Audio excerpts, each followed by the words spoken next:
मौत डरी थी। उसको देखकर ये खुद मौत का दावा था। धरती को नाज था उस पर ऐसा शेर शिवाजी का छावा था। छावा का मतलब समझते हैं आप? छावा का मतलब होता है शेर का बच्चा, और शेर के रक्त में समझौता नहीं।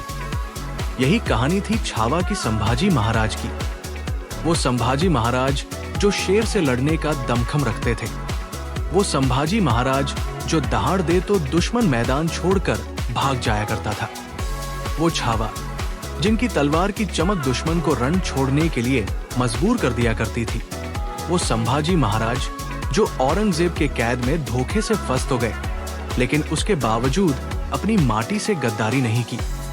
हैरानी होगी आपको जानकर कि संभाजी महाराज को तोड़ने के लिए, उन्हें इस्लाम धर्म कबूल करवाने के लिए औरंगजेब ने यातनाओं की पराकाष्ठा को पार कर दिया था।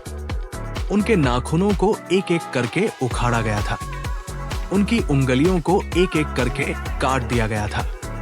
उनके जिस्म के एक एक टुकड़े को काटा गया। आंखों में गर्म लोहे की सरिया घसीट दी गई। कटे पर नमक उठाकर शरीर पर रगड़ दिया गया।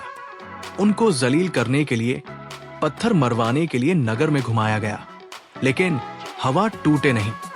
औरंगजेब ने छावा यानी संभाजी के शरीर को तो काट दिया था, लेकिन उनकी हिम्मत, उनके हौसले को तोड़ पाना तो बहुत दूर की बात थी। औरंगजेब उससे हिला तक नहीं पाया था। औरंगजेब ने जब लहूलुहान छावा से कहा, ये इस्लाम कबूल कर लो, जान बच जाएगी, तो शेर का बच्चा छावा पलटकर जवाब देता है कि औरंगजेब, तुम मराठों में शामिल हो जाओ, तुम्हें धर्म बदलने की जरूरत भी नहीं पड़ेगी। ये थे जावा संभाजी महाराज। और इसीलिए विक्की कौशल की फिल्म शाहबाज सिर्फ एक फिल्म नहीं है, बल्कि शौर्य, बलिदान, अजय पराक्रम की महागाथा है। एक ऐसी महागाथा जिससे देश का एक बड़ा हिस्सा अनजान है। एक ऐसी महागाथा जिसके बारे में कम ही लोग जानते हैं। ऐसी महागाथा जो हमें बताती है कि हमारे देश में स्वराज पाने के लिए हमारे बहादुर वीरों ने कितनी कुर्बानियां दी हैं। ये आपको समझना पड़ेगा, और समझने के लिए आपको अपने स्कूल के दिनों में वापस जाना पड़ेगा।